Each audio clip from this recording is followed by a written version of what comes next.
नमस्ते, आदाब, good evening. Metaphor the Lucknow lit fest 2021 में आप सबका स्वागत है। ये हमारा 9th एडिशन है और हमारी आज की मेहमान है प्रोफेसर रानू उनियाल। आपका बहुत बहुत स्वागत है। प्रोफेसर रानू उनियाल ने लखनऊ यूनिवर्सिटी से एमए की शिक्षा प्राप्त की। उसके बाद उन्होंने जेएनयू से एमफिल किया और फिर as a commonwealth scholar she spent 4 years at Hull university where she did her PhD। अंग्रेज़ी में आपकी कविताओं के 3 संस्करण छप चुके हैं और उड़िया, मराठी, मलयालम, उज़्बेकी और स्पेनिश में इनका अनुवाद भी हो चुका है। आपने स्त्री विमर्श पर काफ़ी पर्चे लिखे हैं, लेख लिखे हैं और हम आपको एक मजबूत महिला की तरह भी जानते हैं। आपका लेखन आपके अनुभवों में डूबा हुआ है और उन्हीं से हम उनकी ज़िंदगी के फ़लसफ़े के बारे में आज रूबरू होंगे। आपकी नई किताब है सईदा का घर, जिसमें उन्होंने आज़ाद कविता के रूप में बेहतरीन कविताएं लिखी हैं। तो चलिए आज बात करते हैं प्रोफेसर रानू उनियाल से। नमस्कार। प्रोफेसर उनियाल, आप एक शिक्षक हैं, एक राइटर हैं और सबसे बढ़कर एक महिला हैं, एक औरत हैं। अमूमन ऐसा होता है कि जब हम किसी पुरुष लेखक के बारे में बात करते हैं तो हम कहते हैं कि भाई फला लेखक है, लेकिन जब हम किसी वुमेन राइटर के बारे में बात करते हैं तो हम कहेंगे, अगर आपका तारुफ कराना हुआ तो professor Ranu Uniyal is a professor and a women writer. So why this women writer? I see a kind of discrimination here कि हमें उनका जेंडर बताना ज़रूरी होता है, कुछ उससे अटपटा लगता है। आपकी क्या राय है इस बारे में? देखिए, जहाँ तक साहित्य का सवाल है, पुरुष सदियों से लिखते चले आए हैं और स्त्रियां भी लिखती चली आई हैं, लेकिन हमारे यहाँ स्त्रियों को हमेशा किनारे रखा गया है, दरकिनार किया गया है। और अगर हम देखते हैं, विश्व साहित्य में भी देखते हैं, महिलाओं ने लिखा और खूब लिखा, लेकिन फिर भी उनके साथ में दोयम दर्जे का व्यवहार हुआ। बेशक। और इसलिए, और जहाँ तक हमारी सोच का की बात है, जहाँ तक सोच का सवाल है, महिलाएं अपनी एक अलग ही चेतना में रह करके लिखती हैं। बिल्कुल। और इस बात को अगर और पुख्ता करना हो तो मैं रानू जी की ही एक कविता आंखें तो मेरी भी हैं, उन्हीं से गुजारिश करूंगी कि वो हमें पढ़ के सुनाए, क्योंकि वो कविता ऐसी है जो एक महिला के नज़रिए से लिखी गई है। आंखें तो मेरी भी हैं, आंखें तो मेरी भी हैं तुम्हारी तरह, पर वे ताड़ती नहीं हैं जिस्म को कुर्ते के अंदर छिपे गोश्त को। आंखें तो मेरी भी हैं तुम्हारी तरह, पर वे देखती नहीं हैं रंग को, नयन नक्श को। आंखें तो मेरी भी हैं पर वे दौड़ती नहीं हैं तुम्हारी तरह, बालों पर, पीठ के अध खुले भाग पर। आंखें तो मेरी भी हैं पर वे सरकती नहीं हैं चोर की तरह हाथों की उंगलियों पर या भीड़ भरी बस में जीन्स पर। आंखें तो मेरी भी हैं, पर क्यों चौंक जाती हैं वे तुम्हारे कदमों की पदचाप सुनकर? क्यों भर जाती हैं डर से तुम्हें अपने करीब आते देखकर? क्यों भीग जाती हैं अक्सर तुम्हारी मार सहकर? क्यों गटक लेती हैं अपने अंदर की चीख तुम्हारी हरकतों पर? क्यों नहीं बोलती ये आँखें तुम्हारे कसूर पर? क्यों नहीं बरसती ये आँखें गुस्से से तुम्हारे इसरार पर? क्यों चुप रहती हैं ये आँखें तुम्हारे हर कसूर पर? क्यों लगा लेती हैं पट्टी तुम्हारे दिए नासूर पर? क्यों बंद कर देती हैं आँखें अपने आप को तुम्हारे हर सवाल पर, हर दाग पर, हर इल्ज़ाम पर? क्यों नहीं इकट्ठा हो जाती हैं आँखें और बेदखल कर देती हैं तुमको तुम्हारी पहचान से, और ले लेती हैं इंतकाम तुम्हारे दिए हर जुल्म से, दर्द से, हर हार से, हर पाप से, हर ताप से। वाह, क्या बात है। तो आपने सुना कि आँखें, औरत की आँखें और आदमी की आँखों में क्या फ़र्क है। Now that it is established that you're a writer and a woman writer, so do tell us how this journey began. आपने कब लिखना शुरू किया, क्या कोई ऐसा लेखक था जिससे आप इंस्पायर हुई, या कोई घटना थी जब आपने लिखना शुरू किया? किस अवस्था में लिखा? बचपन में मैं छिटपुट वो राइम्स लिखा करती थी अपनी डायरी में, और धीरे धीरे करके वही आदत सी बनती चली गई। और फिर मैं हमेशा एक डायरी अपनी रखती थी। जब दिल किया अपने अंदर कुछ भी उमड़ा घुमड़ा तो उन अल्फाजों को मैं उस डायरी में उतार देती थी। तो धीरे धीरे करके ये एक आदत सी बनती चली गई, और फिर कब ये जीवन का इतना अभिन्न हिस्सा बन गई मुझे खुद ही पता नहीं चला। तो कलम अपने आप लिखती है, लेकिन ऑफ कोर्स एक समय के साथ with the passage of time you have to master the craft of writing as well. दोनों चीज़ों को आपको लेकर चलना पड़ेगा, आपके अंदर के भाव और जो है किस तरीके से लिखा जाए। ये धीरे धीरे आप अपने आप ही सीखते चले जाते हैं, पढ़ते जाते हैं, लिखते रहते हैं, तो ये एक सहज प्रक्रिया हो जाती है। बेशक वही है कि कभी कभी ऐसा कुछ हम लोग पढ़ लेते हैं, जैसे ये आपकी इस आंखें तो मेरी भी हैं, इसने मुझे इतना मुतासिर किया कि लगा कि मालूम किया जाए कि what goes behind the writers mind when she is writing something. So thank you for writing this beautiful poem. ये हमारे रोज़मर्रा के एहसास को जताती है, उसको दर्शाती है। सच में एक लड़की होने का एक अपना ही अलग एहसास होता है, और किसी भी लड़की से आप पूछ लीजिए, बच्ची से बड़ी होती है, यौवना होती है, फिर उम्रदराज होती है, तो हर जीवन के हर पहलू से गुजरती है, तो देखती है कि हाँ, सड़क पर घर से बाहर निकलते ही वो आंखें उसका पीछा करती हैं। और हर लड़की ने इस चीज़ को महसूस किया होगा कि ये मेल गेज क्या चीज़ है, जिसमें कि आपको तुरंत अपने शरीर का एहसास होने लग जाता है, आप एकदम से आप सतर्क हो जाते हैं। ऐसा क्यों है कि हम जैसे हम घर में निश्चिंत होकर फ्रीली घूम सकते हैं, रहते हैं पब्लिक स्पेस हाँ, में, जैसे ही हम बाहर निकलते हैं तुरंत हमें अपने स्त्री होने का एहसास हो जाता है। तो फिर स्त्री लेखन क्यों नहीं? फिर जब स्त्री होने का एहसास है तो लेखन में भी स्त्री लेखिका क्यों नहीं?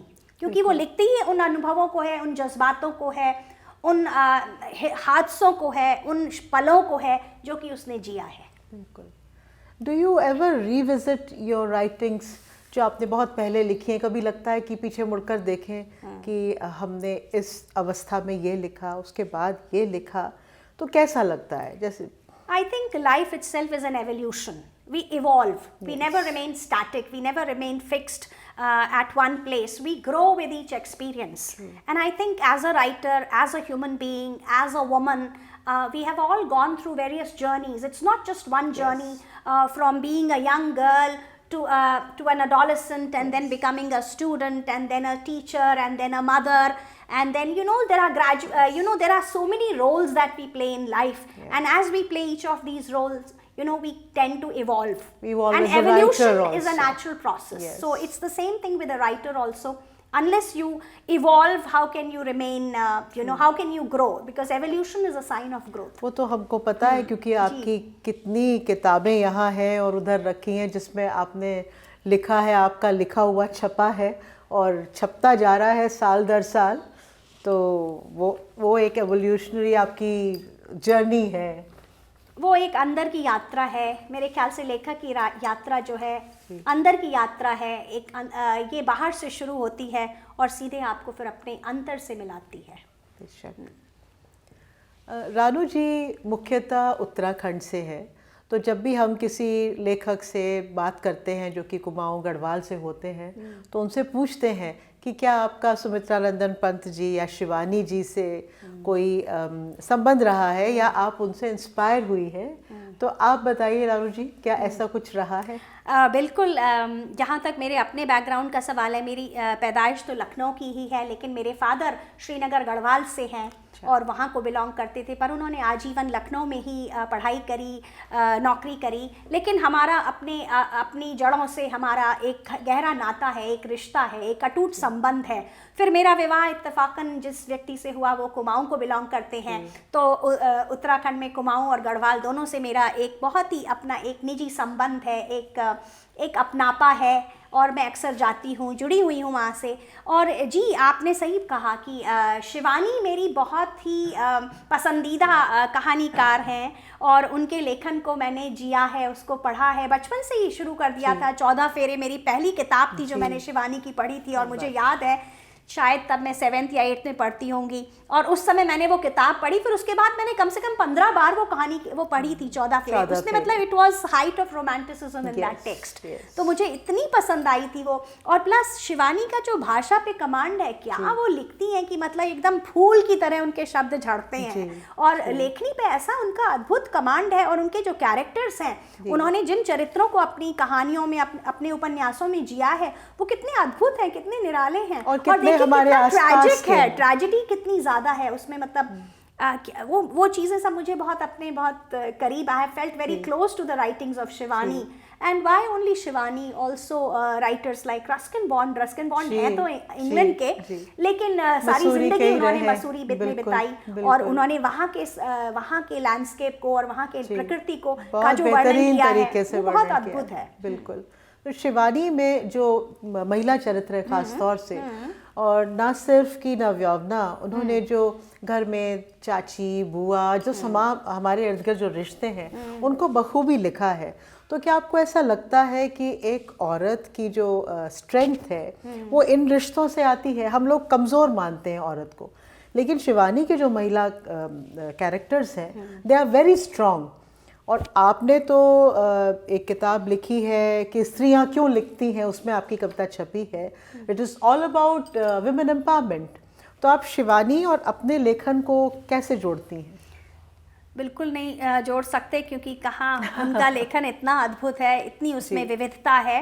लेकिन हाँ, मुझे बहुत पसंद है शिवानी का लेखन। और हाँ, उन्होंने तो कहानियों में जो संसार रचा है, वो इतना सुंदर संसार रचा है कि उससे हम अपने आप को जोड़ते हैं, पाते हैं कि देखिए ज़िंदगी की उनको कितनी अच्छी पकड़ थी उनके और समझ थी कि उन्होंने लाइफ को मतलब कितनी खूबसूरती से उन्होंने इसका चित्रण किया है जीवन का। और विविध रंगों के उनके कैरेक्टर्स में इतनी डेप्थ है, इतनी इंट्रिकेसी है कि आप उनको खाली ये नहीं कह सकते कि वो बहुत ही स्ट्रॉन्ग हैं, कहीं पर कितने कमज़ोर भी पड़ जाती हैं। और रिश्तों में उनका जो है परिवार और समाज के साथ में, और प्यार को उन्होंने बहुत ही अद्भुत तरीके से लिखा है, प्यार के ऊपर। तो गढ़वाल कुमाऊँ तो वैसे भी ट्रेडिशनल राइवल हैं, और बड़े मज़े की बात है कि आपके हस्बैंड कुमाऊँ से हैं और आप गढ़वाल से हैं। लेकिन जब आप वहाँ से वापस आती होंगी तो लखनऊ के लिए जो आप महसूस करती हैं, वो आपकी शायद लखनऊ कविता में आपने उसको जाहिर किया है। ज़रा सा उसे पढ़ के सुनाइए हमें, क्योंकि हम लखनऊ वाले तो वही है कि भाई लखनऊ मेरी जन्मभूमि भी है और कर्मभूमि भी है, और गढ़वाल मेरी पितृभूमि है। लेकिन फिर भी क्या ताकत आसमां की हमसे छुड़ाए लखनऊ। नहीं, लखनऊ हम पे फिदा, हम फिदाए लखनऊ, वो तो है। लखनऊ लौट कर आते हैं जब भी सफ़र से हम, अपने शहर की गलियां और भी नमकीन लगने लगती हैं। हर पत्ता, हर हवा का झोंका पुरजोशी से महकता है, और हर मुस्कुराहट इस एहसास से भरपूर लगती है कि घर आ गया, अब कोई तफ्तीश नहीं, कोई अर्जेंसी नहीं, मेरे शहर का असली नाम ही सुकून है शायद। क्या बात है। लखनऊ में हम लोग इसीलिए पुरसुकून रहते हैं, जिसको आपने बखूबी अपनी इस कविता में उतारा है। आपने कई शड़िकाएँ भी लिखी हैं, और कई तो ऐसी हैं कि एकदम झकझोरने वाली है, जिसमें से एक मैं आपको पढ़ के सुनाना चाहूँगी आपकी इजाज़त से। झूठ का अमृत खोलिए, झूठ सभी को प्यारा लगे, सच तो सहा न जाए, झूठ झूठ से बनकर रहे, सच आँख मिला न पाए। सच बोले तो हरिश्चंद्र जैसा झूठ और अश्वत्थामा की मृत्यु का सच सरीखा। तो समाज में, जीवन में हम सच को, झूठ को कई तरह से अपने जीवन में उतारते हैं और उसका प्रयोग करते हैं अपने किसी न किसी काम के लिए। तो आपकी इस शड़िका में झूठ और सच के जो द्वंद्व की बात है, वो आपने किस चीज़ से मुतासिर होकर लिखी? ये हम आम जिंदगी में देखते हैं कि सच बोलने के लिए एक ताकत चाहिए, एक हिम्मत चाहिए, जो हर किसी में नहीं होती। और ऐसा समय है कि जब हर कोई झूठ बोलता ही चला जा रहा है, और जब झूठ बोलते हैं, कई बार झूठ बोलते बोलते इतना झूठ बोल जाते हैं कि वो सच बन जाता है। तो झूठ और सच की जो लड़ाई है, वो जन्म जन्मांतर से, आदिकाल से चली आ रही है। लेकिन सच की ताकत के आगे झूठ को झुकना ही पड़ता है। तो सच बोलना ज़रूरी है। भले ही झूठ से आपके काम बन जाते हैं, लेकिन जो बात सच में है वो झूठ में नहीं। बेशक, क्या बढ़िया बात आपने कही। हमारे दर्शक, मुझे पूरा विश्वास है कि इससे इत्तेफाक रखते होंगे। सच बोलने के लिए दम लगाना पड़ता है, लेकिन एक बार आपने सच बोल दिया तो फिर बार बार झूठ का मुंह नहीं देखना पड़ेगा। झूठ तो कई रंग बदलता है। बिल्कुल, गांधी जी की एक यही तो ताकत थी कि अपने सच से नहीं हटे। तभी तो उनकी जो टेक्स्ट थी, my experiments with With truth truth, थी। तो अगर सच के मतलब एक्सपेरिमेंट्स विद ट्रूथ उन्होंने कहा ना, जी। तो सच को उन्होंने कई तरीके से परखा होगा, समझा होगा, देखा होगा सच की ताकत को, तभी तो उन्होंने उसमें लिखा। उन्होंने So as a teacher, I think your students are very fortunate that you can write like this and you stand on your views with conviction. I think my students are my strength. Oh, how Yes, wonderful. because whatever I am today is because of my classroom interaction with my students. क्या They बात have made me what I am, and because it is from them that I have learned a lot in life, because they have been my teachers in their own way. Absolutely. Yeah. हमारी युवा पीढ़ी से हम क्या क्या सीखते हैं, सिर्फ महज टेक्नोलॉजी नहीं, बहुत कुछ। एक जो जीवन को देखने का नज़रिया है, वो भी हमें उन्हीं से मिलता है। आपकी एक कविता है महज एक बक्सा, उसमें वो बक्सा इज़ लाइक अ मेटाफर, जिसमें कि आपके जीवन के अनुभव हैं खट्टे मीठे और कुछ दुखदाई, कुछ खुशी देने वाले। तो अगर आप चाहें तो उससे कुछ हमको पढ़ के सुनाएं, और क्या आपने उसमें कहा है वो भी हम जान सकें। एज यू नो, एक कवि की हर कविता उसके ऊपर नहीं होती। तो कविता जो है अपने इर्द गिर्द जो हम लोगों को देखते हैं, जिनके साथ हमारा रोज़ की बातचीत, मिलना जुलना, उनके हाव भाव, उनकी जीवन शैली को हम लिखते पढ़ते हैं, उसी को हम कविता में बुनते हैं। तो ये एक ऐसी ही किसी एक स्त्री की कहानी है जो कि मेरे बहुत करीब थी, और मेरी सहेली की माँ थी। तो ये कविता जो है उन्हीं के ऊपर लिखी गई थी। महज एक बक्सा। वो महज एक बक्सा नहीं था, एक रवायत थी तमीज़ की, तहज़ीब की, इनायत थी, धरोहर थी, दहेज था, तुम्हारा कल था, आज उठाकर फेंक दिया और उस बक्से के ही साथ ख़त्म कर दिया। अपनी पहचान को, ईमान को दफन कर दिया, अपने से जुड़ी तमाम यादों को नष्ट कर दिया, वजूद को मिला दिया मिट्टी में, इतिहास को झकझोर दिया सपनों को, और बन गए सिफर बिना बक्से के। घर का वो बक्सा याद दिलाता था कर्ज में डूबे हाथों की, बूढ़े की बेचारगी की, और साथ में माँ के बुझे अरमानों की। गरीबी क्या होती है बक्से को पता था, क्योंकि उसमें वो फालतू चीज़ें समेट कर रखी जाती थीं जिनको कोई लेने वाला न था। टीन का वो बक्सा मेरी ज़िंदगी का सच था, और उसमें लटकता ताला बरबस याद दिला देता था कि बंद हो चुके हैं रास्ते और चाबी भी गुम हो गई है। अब या तो बेरहमी से पीट पीट कर ताला तोड़ो, या फिर तुम भी दफन हो जाओ बक्से के भी अंदर। एक फालतू चीज़ बढ़ भी जाए तो बक्से को क्या फ़र्क पड़ता। बहुत अच्छा। पहले ज़माने में बक्से हुआ करते थे, हर घर में बक्से रहते थे, और हर एक स्त्री का एक अपना बक्सा होता था, और उस बक्से की अपनी कहानी होती थी, अपना इतिहास था। अब वो बक्से नहीं रहे घरों में। यहाँ शहरों में तो बक्से कम हो गए, लेकिन बक्से अभी भी हैं। बक्से के साथ जुड़ी हैं कितनी ही यादें, कितनी ही अच्छी बातें, बुरी यादें, कितना ही परिवार से जुड़ा, कितनी ही धरोहरें मतलब बक्से के साथ जुड़ी हैं। और बक्सा और वो ताला हम देखते थे ना, जब पहले लोग ट्रेन से सफ़र करते थे तो बक्सा लेके, छोटा बक्सा, बड़ा बक्सा, टीन का प्लेटफॉर्म पे रख के उस पे बैठ जाया करते थे, उस पे खाना खा लेते थे, उस पे सो जाते थे डब्बे में। जी, हर बक्से का अपना एक इतिहास होता है, उसके अंदर क्या है कोई नहीं जानता। नहीं, और वो एक नवयौवना जब ब्याह के आती है तो उसकी शादी के कपड़े, ज़रूरत का सारा सामान उसमें रहता था। और फिर जैसे जैसे उम्र ढलती है, बच्चों का सामान या उसके अपनी बची हुई जो रकम है छुपा के रखना, कुछ जोड़ के रखना, और उसके बाद जैसे जैसे अवस्था बढ़ती है उस बक्से की उसका यूज़ भी चेंज होता जाता है अवस्था के साथ साथ। बड़ी ही मर्मस्पर्शी कविता है ये। शुक्रिया। और आपने लिखी अपनी किसी जानने वाली के या लिए। जी जी जी, अपने इर्द गिर्द। चूँकि आप बक्से की ही बात कह रही हैं तो मैं, एक कविता है जो मुझे खुद बहुत पसंद है जी। और वो भी बक्से के ही ऊपर है। उस कविता का शीर्षक है कविता और संदूक। कविता और संदूक। तो मैं, अगर आपकी बिल्कुल, इजाज़त हो तो बिल्कुल। मैं उसको पढ़ के सुनाऊं। तो आप जी, देखिए, ज़रूर। दोनों बक्सों में अलग अलग कहानियां हैं। कविता और संदूक। कविता भी एक संदूक है शायद, डालते जाओ इसमें पुरानी यादों के ढेर, छंद अलंकार रूपक और उपमा के साथ। भर दो इसको ऊपर तलक पुराने खतों, किस्सों, कहानियों, नोक झोंक, दर्द, इश्क और नाउम्मीदी की दीमक से। वाह। ठूंस तो इसमें वह सभी अफसाने जो कभी ताज़े थे पर आज ऐसे भरभरा गए जैसे जंग लगी संदूक की तली। वह संदूक जो बाहर से काला था पर भीतर से तरल ग्रे कलर का।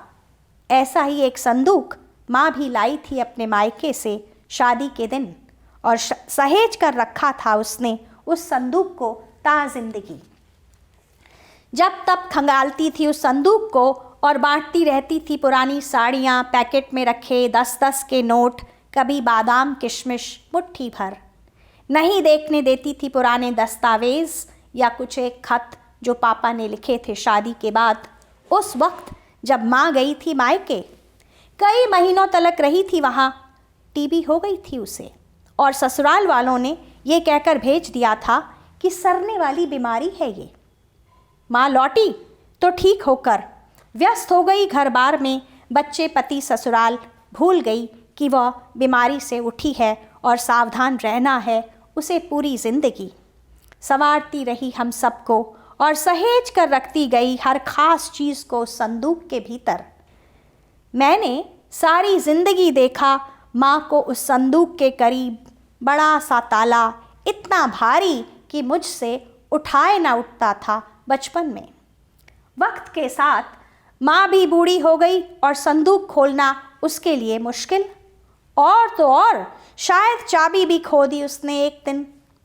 आज कहती नहीं है संदूक खोलो, पड़ा रहने दो इसे एक कोने में, जब तक मैं हूँ। फिर किसी रोज़ खाली कर देना ये संदूक मेरे जाने के बाद। मैं भी अकबकाकर समेटती जा रही हूँ अपनी एकमात्र धरोहर को उस संदूक की तरह।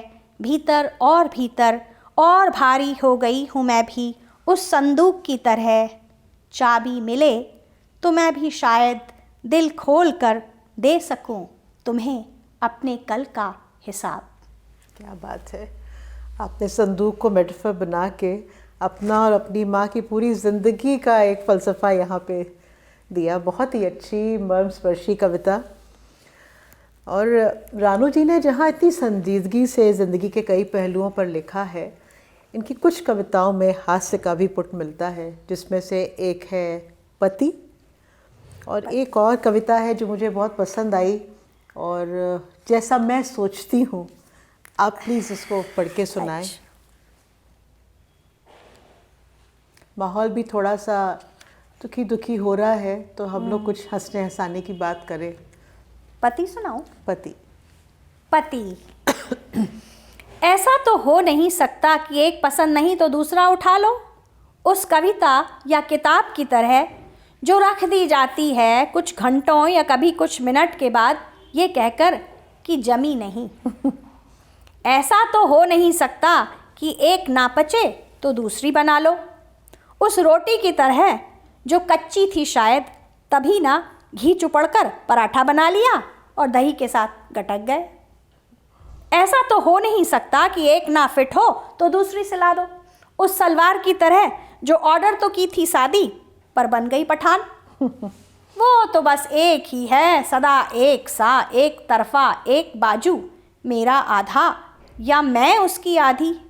वो पूरा तो मैं पूरी, वो अधूरा तो मैं आधी, अध जगा अध सोया पर सिर्फ एक। ऐसा तो हो नहीं सकता कि एक पसंद नहीं तो दूसरा उठा लो।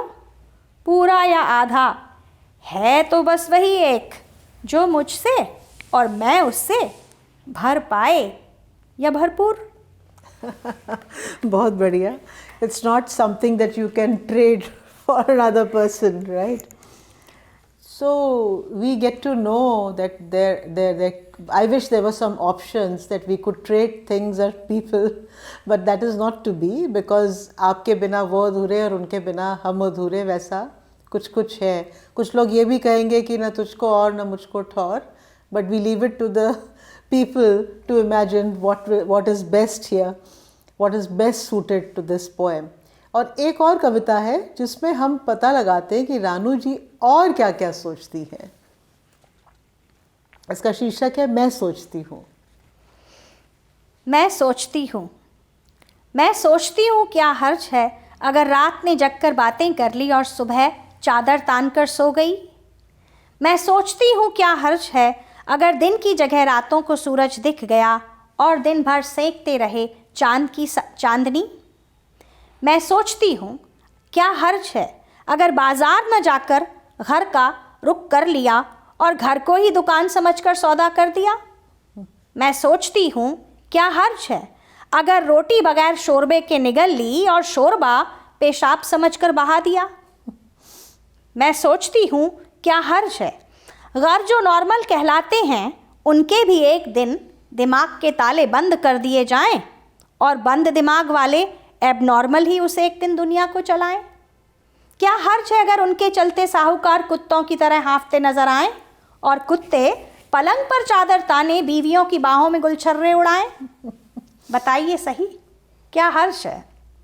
मैं सोचती हूँ क्या हर्ज है अगर इंसान की जुबान चिड़ियों को दे दी जाती, तब चिड़ियों की चुट चुट जमीन पर और उन शब्दों की गिटपिट आसमान को भी कई हिस्सों में बांट जाती.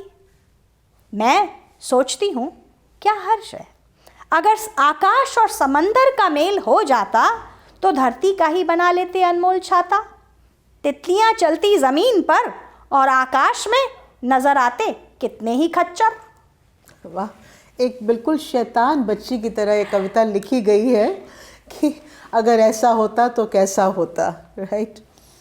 तो मैं आप लोगों को बताना चाहूँगी कि रानू जी की कविताएं यूँ तो जगह जगह छपती हैं, देश में विदेश में. जर्मन में भी उनका अनुवाद हुआ है. और एक ये हमारे पास ईयर बुक है, Indian poetry in English, this is called year book 2021, जिसमें इनकी एक कविता है. तो हम आप चाहेंगे कि आप इसको ज़रा पढ़ के सुनाएं हमें. इसमें इस साल की जितनी भी राइटर्स हैं उनकी कविता है और उसमें हमारे लखनऊ की रानू जी की भी एक कविता है जी. इसके कविता के बारे में भी थोड़ा बताएं. You know, I am a bilingual writer, so when you write in Hindi or in Urdu or in Malayalam or in Tamil, no one will ask you why you write in these languages because they are your own. Yes. But when you write in English, this question is raised by people across the country. And this is precisely what Kamala Das was also asked when she started writing in English. And critics said that you should continue to write in Malayalam. Why English? So this particular poem, English and Me, deals with the question of language. And as an Indian, it's a process of negotiation between English and other languages because most of us are multilingual in India. So the title of this poem is English in Me, and it was first published in the Bombay Review, year 2020. English in me. English is as big as a mustard seed in my conscience. I have made a living all these years, read and chewed, and sometimes failed to digest its embryonic juices. Constantly, I am being told, you know nothing. Here is a pursues without pauses or commas, jutting off hyphens and siphoning all the prepositions with ums and hos. My desi friends make fun of my Sanskrit seeped in accented English. They say, Nimbu Pani as an ideal drink loses thrill unless sugar and salt are adequately mixed. And my English friends with stoic disdain forgive my sins, for they know she knows not. Heavenly Father has always had the final laugh. English is the language I make love in. English is the language I have used for my living. English is the language I travel in mind, body, and soul. English is all I could never be. English is all I will never be. Fuck English. Fuck it now. Embrace English. Embrace it now. Wow. That's something to think about in English. Here's another book, The Day We Went Strawberry Picking in Scarborough. This book has been translated in Spanish in 2021 and this was launched in Madrid in 2018. So let's ask Ranu, how was her experience in Madrid and how she loved writing these poems? Well, somehow this book has traveled far. It was published in 2018 and it was published by Dholi Books in Bhubaneswar. Okay. And my friend Manu Das, who's also a publisher, he's the one who brought this collection. And so the book was launched in Madrid in 2018 and it has been translated and this translation has come out this year. And it is a collection which speaks of my experience both in India and in England. Okay. And you know that Scarborough is a very beautiful town close to Hull where I stayed for nearly 4.5 years or so. Yes. And Scarborough is a very small town and Anne Bronte was buried there. She died in Scarborough. Okay. So I had gone there for a visit and it was a place full of life and yet it had such, I had such fondness for this place because I found that it was a very quiet and a serene town back of the beyond. Yes. In the north of England. But then this particular poem, The Day We Went Strawberry Picking in Scarborough, is a poem in this collection. It talks about man-woman relationship. Okay. So please. Most of my poems I do talk of human relationships and this is one poem which talks about that experience of living in a relationship and how sometimes things work and sometimes they don't. So, and man-woman relationship is a highly complex. The most mystical thing. Yeah, most mystical, beautiful, and yet it can be a very complex relationship. Yeah. So this poem talks about that. The day we went strawberry picking in Scarborough. The sky was clear and the clammy soil all wet and brown. We picked up our hats and baskets and shovel and headed for the strawberries bent backwards, buried in mud, filed in a row of fellows, clicking lungs with laughter, churning tails. I tripped on trash, but howsoever imperfect, we clamored for more, ripe and red, and some so perfect. Weighed and then we paid and picked up our share. You tossed your hat and let it be. Yes, it was a bright sunny day, but by the time we reached home, the clouds streaked in grey swallowed the chatter of the bristling trees. There was neither the discourse on how tatty and low is the north to the south, nor the comfort of a kiss, nor a coffee to hold. It was difficult that evening for me to be kind and gentle, and as I juggled with my lost recipes for jams and pies baked in caramel sauce, dispensed with the leftovers from the refrigerator, written oblique over your silence was the embarrassing truth. I knew there would be no more season for strawberries, and this, my only trip to Scarborough. Wow. It ends on a slightly sad note. Yes. So, what was the thought behind it? You know, when you start off with a relationship, when you fall in love, you are so enthusiastic. Yes. You are so full of dreams. When you get close and you start living with each other, I think that's the start of another journey.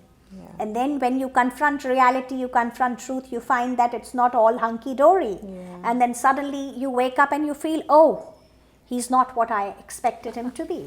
Yes. And then, in a relationship, it has to be a mutual give and take. And somewhere when you get disappointed, when things don't work your way, when you feel that you are not made for each other, you know, then there is this sad thing which is called parting. You either part with tears or you part with an understanding. All good things must come to an end eventually. However, we would continue. और अब हम बात करेंगे रानू जी की एक बड़ी गंभीर कविता से, किससे कहूँ। वो मुझे लगता है कि आपके और मेरे जैसे लोगों की उम्र वालों को ज़्यादा उससे फेमिलराइज कर सकते हैं, because at some point in life when we have been there, done it all, we become cynical. हमें चीज़ें पॉजिटिव कम लगती हैं और उनमें दुख या उनका नेगेटिव जो शेड है वो ज़्यादा समझ में आता है। पहले ये सुनते हैं, फिर जानेंगे रानू से कि उन्होंने कविता किन हालात में लिखी।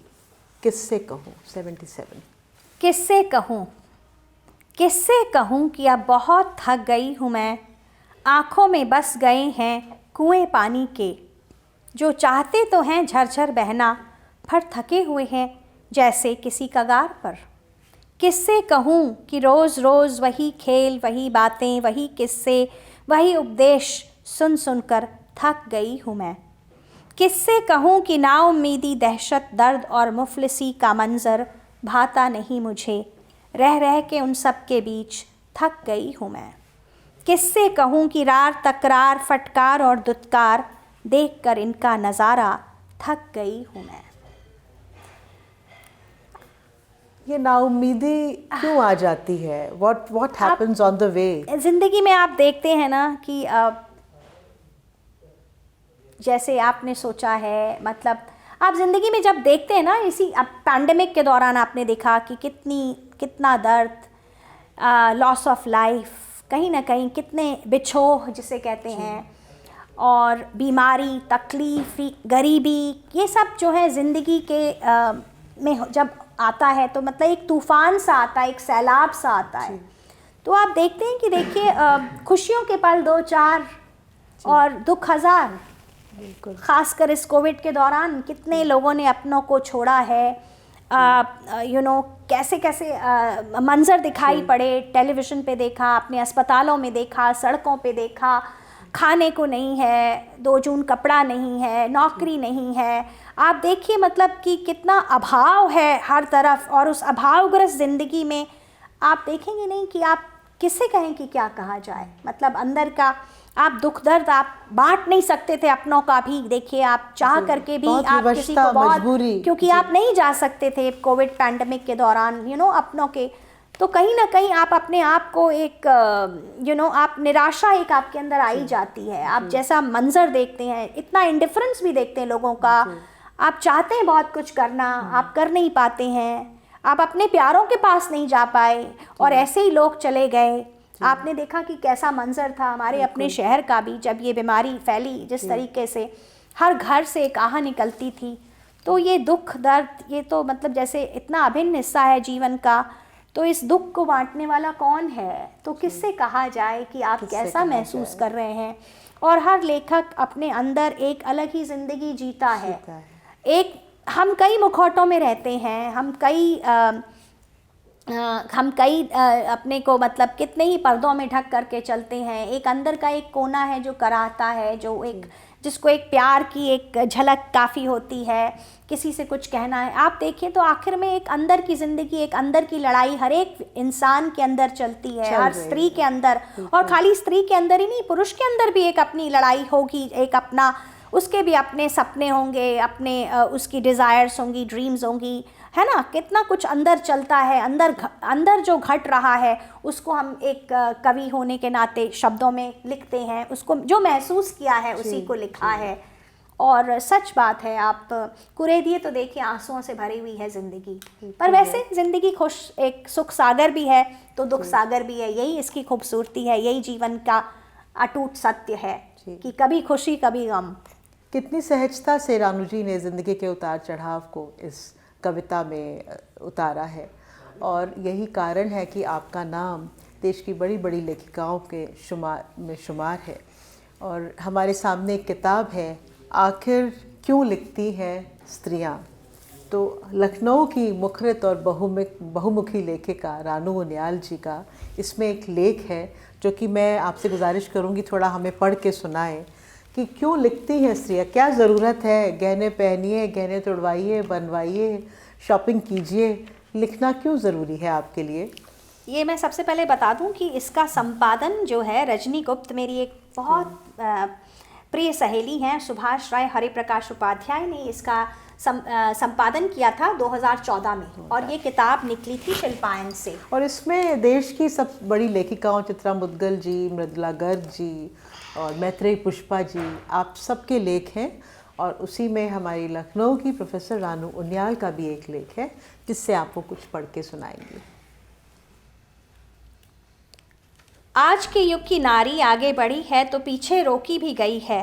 समाज में स्त्री आज भी असुरक्षित है। आपने जो सबसे पहला सवाल पूछा था कि महिला लेखन, तो महिलाएं जब लिखती हैं तो किन विषयों पर लिखती हैं, ये उसमें मैंने ये लिखा था कि हम देखते हैं कि आज की स्त्री भी उसकी देह उतनी ही पुरुष प्रताड़ना की शिकार है जो 100 बरस पहले थी। आज भी घरों में हिंसा, यौन उत्पीड़न होता है। घर के बाहर आज भी औरत को एक कमोडिटी के रूप में देखा जाता है। सड़क पर अकेले चलते हुए आज भी उसकी आंखें भयाक्रांत रहती हैं। भूखी नंगी आंखें आज भी उसके जिस्म को उधेड़ती हैं। आज भी उसे अपने सक्षम होने का प्रमाण पत्र मर्द से ही लेना पड़ता है। आज भी उसे दहेज के नाम पर बलि चढ़ाया जाता है। आज भी भ्रूण हत्या का शिकार है स्त्री। आज भी बिन ब्याही माँ को समाज में इज्जत नहीं, तो तलाकशुदा को बेगैरत और विधवा को पुनः जीवन साथी चुनने का ऑप्शन नहीं है। आज की नारी पढ़ी लिखी है, समझदार भी, उसे स्वयं अपने अधिकारों को चुनना होगा। ये लड़ाई स्त्री पुरुष के बीच ही नहीं पर हर उस विचार से है जो उसे दोयम दर्जे से आगे बढ़ने नहीं देता। ये लड़ाई है कलम की कलम से, विचारों की विचारों से, और एक कलम इनकलाब न भी लाए कोई बात नहीं। मेरे लिए वह कलम एक मशाल ही तो है जो जला के राख कर दे रूढ़ियों को, अंधविश्वासों को, और लाकर खड़ा कर दे मुझे उस रोशनी के बीचों बीच जहाँ सुलगता हो सिर्फ एक भाव समता का कि सर्व मम रूप है। जहाँ हर उस औरत का दुख मेरा बन जाए, हर उस औरत की उपलब्धि को मैं अपनी उपलब्धि कह सकूं, हर आंसू मेरी हथेली तक आते आते मुस्कान बन जाए, और हर पीड़ा को महसूस कर सकूं सिर्फ ये कहकर कि सर्व मम रूप है। क्या बात है। तो औरतों को आज भी इंतज़ार है उस वैचारिक क्रांति का जो उन्हें बराबर का दर्जा दिला सके, भले उसमें कलम की मशाल जलानी पड़े या उसे घर से बाहर निकलकर अपने आप को इन रूढ़िवादियों से मुक्त करना पड़े। रानू जी, आपका बहुत बहुत शुक्रिया, आप मेटाफर लिट फेस्ट में आई और आगे भी यूं ही आती रहेंगी, और हमारे युवा वर्ग आपके लेखन से, ख़ासतौर से स्त्रियां आपके लेखन से प्रभावित होंगे, अपनी ज़िंदगी को बेहतर ज़िंदगी बना सकेंगे, क्योंकि साहित्य का एकमात्र उद्देश्य यही है कि हम अपने आप को, जो एवोल्यूशन की बात आपने कही, इवॉल्व कर सकें और एक बेहतर इंसान बन सकें। आपका बहुत बहुत शुक्रिया। Thank you Kanak ji, and here I would like to thank Kanak ji for having that faith in me. आपने जो मुझे इतना मतलब हौसला अफजाई करी मेरी, और मेरे काम को पढ़ा है, उसको सराहा है, और मेटाफर लिटरेचर फेस्टिवल में मुझे आमंत्रित किया है, और मैं काफ़ी वर्षों से जुड़ी हुई हूँ इस फेस्टिवल से। जो इतनी अच्छी कोशिश, जो इतना अच्छा प्रयास आप साहित्य और समाज को जोड़ने का कर रही हैं, उसके लिए आपको तहे दिल से बहुत बहुत साधुवाद। आपको